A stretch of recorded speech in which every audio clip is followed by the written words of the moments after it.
đặt tên cho cháu là gì? Con đặt tên cháu. Thưa tiên cháu là Luce Thành Áp Vinh. Nói giờ biết chọn trình cả tờ lý còn trình Giêsu nhớ rồi giờ cột tê nhớ là cột tê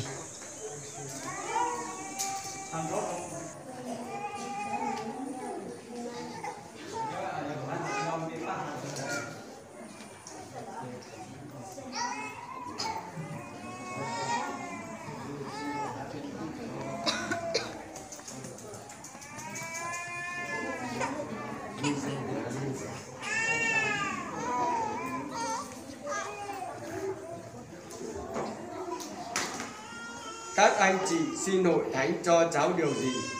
Thưa xin phép rửa tội. Thưa xin phép thánh thầy. Thưa xin phép chính tạ. Thưa xin phép thánh thầy.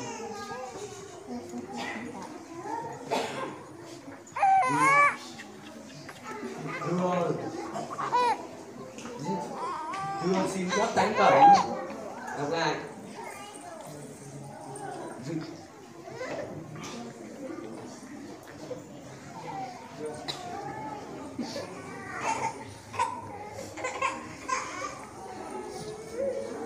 Khi xin phép thánh tẩy cho con cái, các anh chị lãnh nhận trách nhiệm giáo dục con cái trong đức tin để các cháu tuân giữ các giới văn là mến Chúa yêu người như Chúa Kitô đã dạy chúng ta.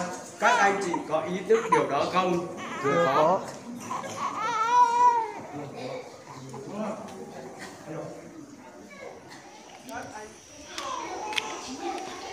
Lỡ quân tao nhà thầu cho lúc của chế đánh du của chiếm tu cây lò quân nữ tu chiếm tu của ít sử dụng tu trái cho hi xa lại cho cô giờ sự công nữ của chiến để cho đau tu liền tiền đi tua cho hi xa lại.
lúc trên lưu nhiệt on này thảo bê chảy chỉ tao nhẹ chứ lưu mà chứ lưu sư nhẹ bê nếu cô có bê con lưu này lưu dễ sử giờ bê chỉ tao nhẹ chứ lưu mà chứ lưu dễ sư nhẹ bê là thôi đó giờ chứ lưu chỉ nhẹ nó khá thôi này ha chứ lưu chỉ nhẹ bê mà chứ lưu chỉ ra chứ lưu này cứ lưu nhiều đó là này khảo tàu ba lúc ra thôi này khảo một chiều tàu này xí nha sở lưu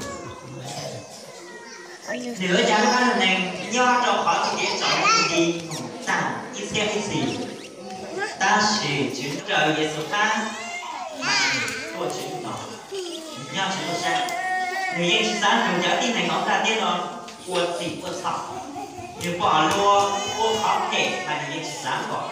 Nếu cho sáng bỏ lúa khó trồng sức. Vì tớ mà theo không tao đẹp. Tùn tớ mà chỉ lúc chỉ có dịch cho người. Khi mà sao đâu mà sống luôn thì hai đi nha, thì hai rồi. Rồi đi mà xề trang mình nát tông, chỉ có lấy cứ mày rồi cái nhà này cũng nát. Mà xề trang mình nát tông nhau sầu, lúc trong xe. Mà nhớ cho ở chợ đó